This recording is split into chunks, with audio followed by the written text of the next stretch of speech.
Today, I'm going to walk you through the Modbus protocol and how it fits into modern industrial IoT architectures. Modbus is one of the oldest and most widely used communication protocols in industrial automation. Originally developed in 1979, it remains highly relevant because of its simplicity, reliability, and ease of implementation. At its core, Modbus is a master slave, or more accurately, client server communication protocol. A Modbus client, typically a PLC, SCADA system, or industrial gateway, initiates requests.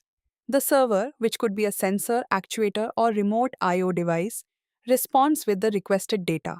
There are two primary variants of Modbus used today: Modbus RTU and Modbus TCP. Modbus RTU operates over serial communication such as RS-485. It is widely used in legacy systems and where simple, robust communication is required over long distances with minimal infrastructure. Modbus TCP runs over Ethernet and encapsulates Modbus messages within TCP IP packets. This makes it suitable for modern networked environments and IIoT systems.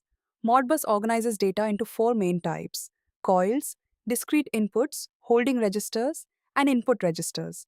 Coils and discrete inputs represent single bit values typically used for on off states. Holding registers and input registers are 16 bit values often used for analog measurements like temperature, pressure, or flow.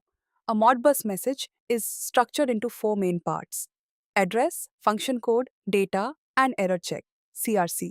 The address identifies the target slave device on the network. The function code specifies the operation like reading or writing data. The data field carries the actual information, while CRC ensures error free communication. Each data point is addressed using a numerical address, and the client uses function codes to read or write these values. For example, function code 03 is used to read holding registers, while function code 06 writes a single register. In a typical IoT setup, Modbus devices sit at the field level, including sensors, energy meters, motor drives, and PLCs.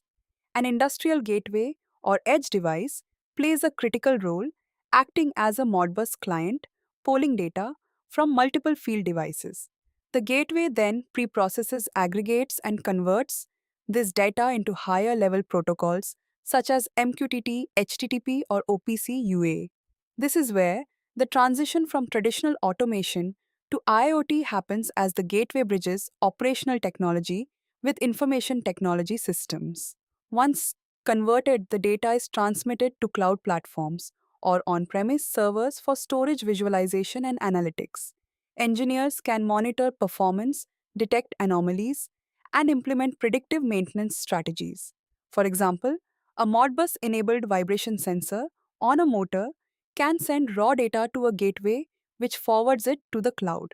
In the cloud, analytics tools can identify early signs of bearing failure, enabling predictive maintenance. However, Modbus does have limitations, including lack of built in security, no native support for device discovery, and limited optimization for large scale distributed systems. That is why in IoT architectures, it is often used alongside more modern protocols rather than replaced entirely. In summary, Modbus remains a foundational protocol at the field level while gateways and cloud platforms extend its capabilities into the IoT ecosystem. Understanding how Modbus integrates into this layered architecture is key to designing scalable and efficient industrial system.